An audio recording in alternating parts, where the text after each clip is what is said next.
Hey YouTube, it's Jeff, TBL Outdoors. Haven't done a video in a while.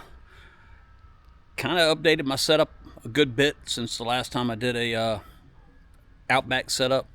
I also bought a Lynx, but I haven't finished setting it up yet. It's my wife's kayak, so I only take it out very occasionally to fish. But I thought I'd go over what I got going on with the Outback, since I went out fishing this morning and I got skunked. So I came back home, but before I put everything away, I just thought I'd show you what it looks like. So here we go. Let me turn this thing around.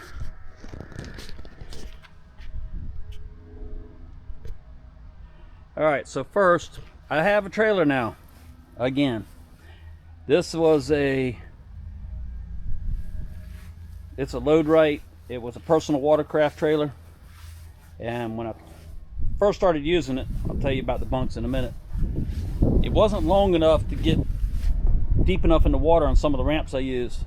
So I got this coupler and extended the tongue, added in this wiring for the seven prong wiring from E-Trailer, and that extra 30 inches of tongue has made a huge difference. Mounted the spare tire there. It's on 3-inch carpeted pipes. I used the original bunk supports, but hooked some unistrut to it. Got some of those fancy brackets under there. Upgraded the rims, got aluminum rims. Added these posts so that I can see it on the back. And that's enough on the trailer. All right, let's look at the rig. So this was used today. There is a video online that shows how I hook up my Hobie cooler without having to drill any holes or anything. But here, a quick little do that. Inside my hatch, I got the bucket with some supplies, toolkit, and connected to the sail mast inside are two Aqua 20 amp hour batteries. Those batteries power my fish finder, which is a 9-inch Garmin, and the Burley Pro orb up there above the flag. So coming down this side, got my paddle holders. These are the SAI minnows with the heavy duty Yak Attack mounts. This is my controller for my NK180 Pro on the Yak Attack mount. Coming up like a little further, you got the Burley Pro handles. That'll be on both sides with the Burley Pro knobs. Of course, that means it's got to have the H-rail risers. Those are from SAI Industries. I also have the SAI Industry seat risers there and down here. SAI also makes the catchboard holder that's on the other side. Got my NRS life jacket. I keep my phone in this pocket.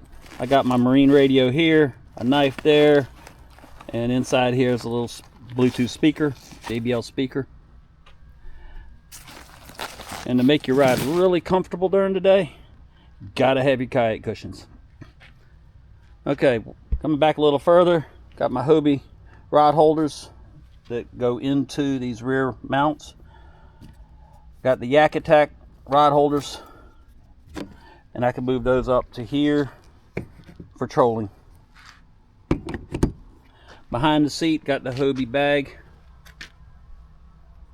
I did stagger my rod holders from on my Yak Attack Blackpack Pro, so this one's lower, a little bit higher, a little bit higher. I had the new Yak Attack first aid kit there on the top.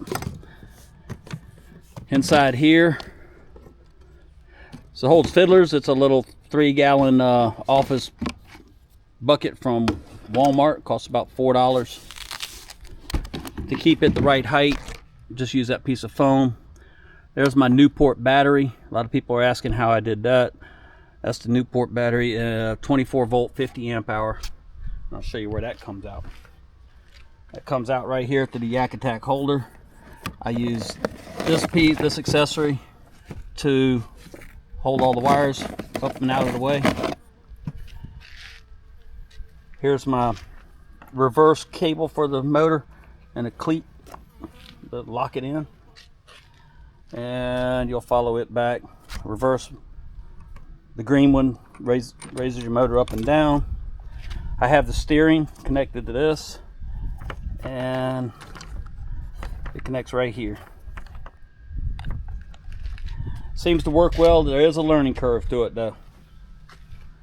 I do have the upgraded SAI Super Rudder coming on around. Burley Pro orb up there. Way up there. Connects right here. Power. This side, the Hobie rod holder is perfect for holding a Yak Attack leverage net. My other rod holder for trolling that I can get put back here out of the way. My fish rag that I didn't get to use today. Here's a catch board. SAI Industries, the holder. Another minnow. A mount for my rod holders. I use another minnow and the heavy duty Yak Attack mount for my Garmin 9-inch screen. And look at there, I dumped my bucket over with all my fiddler juice from this morning. I did have 3 sheep's head bite, but I couldn't get them on.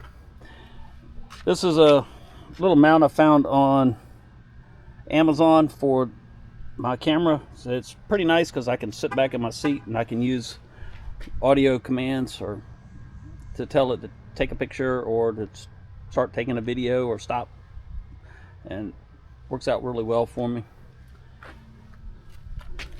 I get a lot of brushing up against pilings. I'll show you the front and you can see this is a pool noodle underneath Gorilla Tape, and you can see here, look at how scuffed up that is from the pilings. But I got cushion all the way down under there, and then down here is the Burley Pro Bumper Pro. I'm gonna back up, try to get you a little bit better view. So there you go. That's my Outback, fully rigged. Still got the rods on it. I have a sheep's head rod, a flounder rod, and a trout rod today. All right, YouTube. This is Jeff, TBL Outdoors. I appreciate you liking and subscribing, getting some videos, but mostly, if you're looking to set your stuff up anywhere close to this or like some of the ideas and you got any questions, hit me up. I'll be glad to go over them with you. All right, YouTube, take care. Stop recording.